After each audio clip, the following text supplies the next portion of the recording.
Senhor presidente, senhores senadores, senhoras senadoras, senhor Roberto Pereira, seja bem-vindo aqui ao Senado. Eu acho que ele fez algumas afirmações aqui que são muito importantes. A primeira delas, quando foi perguntado sobre essa questão de que estavam dando aval para contratos vultosos, não é? E ele disse, olha, na verdade a minha relação é com quem pede. A relação de quem é o beneficiário é com quem pede. Então, veja, de certa forma o que ele está trazendo para a gente aqui é uma coisa muito séria, no sentido de que o grande responsável, na verdade, por tudo isso é quem no Ministério da Saúde aceitou essa garantia. Ele não tinha que garantir nada, não. Quem no Ministério da Saúde aceitou isso como garantia é que tinha que ter avaliado isso aí. E é importante para Vossa Excelência, senador Renan Calheiros, agregar a relação dos seus investigados, aquele que tudo indica foi o responsável pela elaboração de uma das versões do termo de referência, em que, como disse a senadora Simone Tebet, não se pedia nem garantia contratual, que é o senhor Laurício. Falei isso. Aquele que recebeu o pastor, aquele que recebeu o Dominguete, aquele que... Esse cidadão e mais outros... Eu acho que é importante também... Tem que ser investigado. Nós marcarmos o novo depoimento do Elcio, que é a quem cabia, em nome do governo federal, todas as definições dessas negociações. Porque, na verdade, não foi... Só um minutinho. Qual Elcio? Com H ou sem H? O Elcio sem H, sem H. Coronel Elcio. Coronel Elcio. O primeiro-ministro, senhor presidente, que fez uma circular, né, senador Humberto? Parabéns, senador Humberto, pela indagação. Uma circular dizendo que concentraria todas as tratativas de vacina com ele e ninguém poderia falar em nome dele. Ele não é obrigado a conhecer a lei de licitações. Ele não é obrigado a saber o que dizia a medida provisória, porque a medida provisória que definiu essa questão dos recursos para a vacina, definia a necessidade de garantias que fossem dentro daquelas três condições: calção em dinheiro, um seguro e o terceiro, a terceira questão, são três pontos, e que não foi levado em consideração. Então, isso é uma primeira coisa. A outra coisa é o seguinte, eu fico pasmo. Eu acho que o doutor Roberto, ele é o presidente formal dessa empresa. O senhor até poderia fazer duas coisas. Repete o Geraldo lá de Alagoas. Vossa Senhoria poderia fazer duas coisas. Uma era sair logo desse negócio, porque isso vai lhe dar bronca em algum momento. Que, aliás, eu não sabia. Se eu soubesse que o Geraldo era o criador da empresa, o verdadeiro dono da empresa, eu não teria pedido para, em primeiro lugar, nós ouvirmos o depoente de hoje. Nós precisávamos ter ouvido, era o Geraldo primeiro. Primeira coisa, que eu acho que Vossa Senhoria devia sair desse emprego seu. Pode ser o melhor do mundo, mas vai lhe dar bronca. Segundo, eu acho que Vossa Senhoria podia fazer um bem ao Brasil. Dizer quem é o verdadeiro dono desse banco? Quem é o verdadeiro dono desse banco? Vossa Senhoria está vivendo uma realidade virtual. Quem fez isso? Foi o meu diretor administrativo. Quem fez isso? Foi o meu coordenador jurídico. Na verdade, tudo isso aí deve ser feito por duas pessoas. Esse Benetti e Tolentino. Esses são os donos desse banco aí. E o senhor está respondendo legalmente por uma coisa que, sinceramente, não faz nenhum sentido. Como é que o senhor é presidente de um banco que tem um terreno, que é o grande patrimônio que o banco tem, foi incorporado como capital social da empresa, e o senhor nunca foi lá? Nunca foi lá. Não teve a curiosidade de saber que é um terreno do tamanho de 10% da cidade de Curitiba. Como é que pode? O senhor sabe que o cartório onde esse terreno está registrado não existe? Não existe. A informação que nós levantamos é que o 11º ofício do Registro de Imóveis de Curitiba não existe. Senador, como é que o senhor aceita ser presidente de uma empresa que não lhe dá essa informação. Senador Humberto, eu queria só reforçar uma questão que o senhor levantou, porque ele, como presidente, ele é responsabilizado por tudo que acontece como pessoa física. O engenheiro florestal que avaliou esse terreno da MB Iguaçu, o senhor Hélio Locke, esse cidadão já foi censurado pelo CREA do Paraná, é processado judicialmente, foi preso por falsificação de documentos. Esse engenheiro fez a avaliação das 3 propriedades a Pico de Juazeiro, que integraliza aqueles 300 milhões. E é esse o desenho. Tudo que é relativo ao FIBBank parece ser coisas fraudadas, coisas inidôneas, coisas para as quais não se tem respostas concretas. O senhor falou que recebeu 350 mil reais pela garantia que foi feita à Covaxin. No caso dos preservativos, que o seu banco também é o garantidor, quanto recebeu?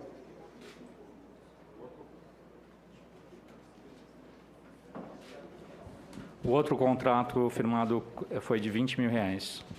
20 mil reais? Sim, senhor. O senhor sabe que já foram pagos à Precisa mais de 100 milhões de reais por esses contratos de preservativos? Não, senhor. E a sua empresa recebeu apenas 20 mil reais, né? Outra pergunta que eu queria fazer a Vossa Senhoria foi feita já, mas o relator não se deteve mais nisso aí. Eu queria entender por que é que entre 4... Não é questão disso. É porque... Porque entre 4 de junho de 2020 e 12 de maio de 2021, o FIBBank fez 19 transferências bancárias, num total de R$ 1.900.000, para a empresa que o senador Renan lembrou, chama-se Brasil Space Air, Log Conservação Aérea, que pertence à família Tolentino. Por quê? O senhor sabe? Não, senhor. Possivelmente contratos que tenhamos entre essas duas empresas. Veja, como é que pode o senhor presidente do banco e não sabe que o banco fez 19 transferências bancárias, totalizando R$ 1.900.000. Eu insisto, nos diga a verdade, alivie seu coração, diga quem é o dono desse banco. Será apresentado para o senhor junto com os outros documentos, esses contratos. Realmente é impressionante o que nós estamos assistindo hoje aqui na CPI, como já foi dito. Eu queria perguntar outra coisa ao senhor. Quantos processos o FIBBank responde no Tribunal de Justiça de São Paulo? Mais uma vez, todo esse relatório, como havia pedido a comissão, vai ser apresentado em Dropbox para que todos os senadores tenham acesso a isso. Mas não é possível que o senhor não saiba disso, porque o senhor deve ser notificado cada vez que se abre um processo desse, ou pelo menos o departamento jurídico é notificado e lhe avisa, ó, mais ou menos. Vamos ter que responder novamente. Senador, mais ou menos. Poderiam os advogados agora apenas abrir o site no Tribunal de Justiça de São Paulo e ali tem o número de processo, colocar o nome do cliente, o nome do réu. Eu contei 28, senador Humberto. É simples, é muito fácil fazer isso. São 28 processos privados, inclusive, foi dito aqui pelo senador Renan, da empresa Pecos. Os proprietários do prédio alugaram esse prédio, né, com seguro, tendo aceitado um seguro fiança do FIBBank, no valor de R$ 4.800.000, o que equivalia a 48 meses de aluguel. Os locatários ficaram inadimplentes. Os donos resolveram acionar a fiança e pedir o despejo. Segundo as normas escritas na própria carta, o FIBBank teria 30 dias para pagar, mas o pagamento nunca ocorreu. O senhor tem conhecimento desse caso? Sim, está sendo judicializado. Mas o senhor não dava garantia, por que não foi pago? Não foi nos requisitado dentro das regras que se continha na carta. Outra pergunta que eu queria fazer à Vossa Senhoria. A garantia que foi dada à empresa Precisa Medicamentos, essa que foi vista aqui, foi assinada eletronicamente pelo senhor, por intermédio do Assina Web? Na realidade, esse é um cartão de assinatura eletrônica do FIB Bank Garantias. Quem detém esse cartão é a senhora Alessandra? Essa plataforma é vinculada a ela, Alessandra Santos Carvalho? Não, senhor.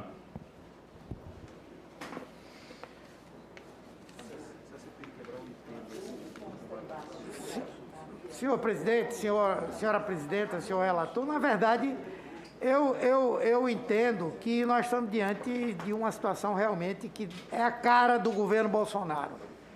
É a cara do governo Bolsonaro.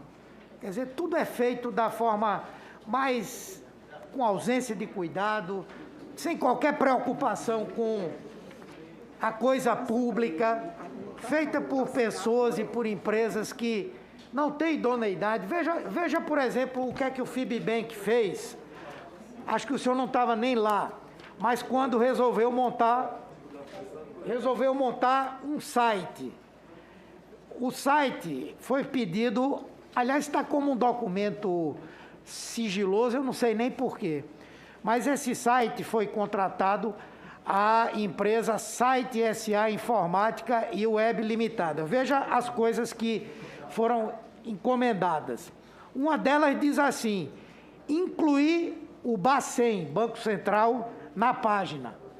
É uma tentativa de que a pessoa que entra naquele site acredite que está garantido pelo Banco Central e não há nenhum vínculo entre o FIB Bank e o Banco Central. Depois diz: verificar sites de bancos de investimentos como o do Banco Safra para copiar as informações que havia neles. Então, nesse site também, o FIB Bank, né, falava de produtos de outros bancos para vender a ideia de que tinha uma credibilidade semelhante. Inserir imagens de moedas e jatinhos. Moedas e jatinhos ali no site. Horários de vários países. Tudo para criar uma aura de multinacional, de solidez, de uma empresa de largo lastro. Agora, o que é que não tinha no site? Expressamente dito. Documentos contábeis, não. Modelos de contratos, não. Regulamentos, não. Links de conselhos regionais de contabilidade, não. Ambiente fiscal, trabalhista e previdenciário, não. Nada de imagens dos donos ou qualquer menção a conteúdo jurídico. Agora, ouçam essa aqui. Pede-se também uma relação de e-mails que estariam vinculados ao banco. Entre essa relação de e-mails, tem um aqui que chama a atenção, que é o tolentino@fibbank.com. Eu insisto, eu acho que Vossa Senhoria devia dizer quem é o dono desse banco, quem é que manda mesmo nesse banco. Para mim, é esse senhor Tolentino. Para mim, é o dono do banco, é quem tem essas relações todas e, infelizmente, ele não aparece, não é? Então, eu quero concluir aqui as minhas perguntas nesse sentido de que cada vez que a gente mexe, a coisa vai ficando mais complicada, não é? E vai ficando demonstrado que não há por parte desse governo, não há por parte do Ministério da Saúde, nenhum tipo de preocupação com a coisa pública. Como Vossa Excelência disse, imagine o que é que ia acontecer se a Precisa, com toda certeza, juntamente com a Covaxin, não honrasse esse contrato. Como aconteceu lá no Paraguai. A Bharat Biotech recebeu $6 milhões antecipados por 15 milhões, por 2 milhões de doses, não entregou. 15 segundos. No caso do Brasil, a gente não ia receber. Sabe o que é que o governo ia ter que fazer? Virar agente imobiliário para vender um terreno de 7 bilhões para poder receber de volta 1 bilhão e 600. Realmente é inacreditável, é inacreditável. Ainda bem que falta pouco tempo para esse governo terminar.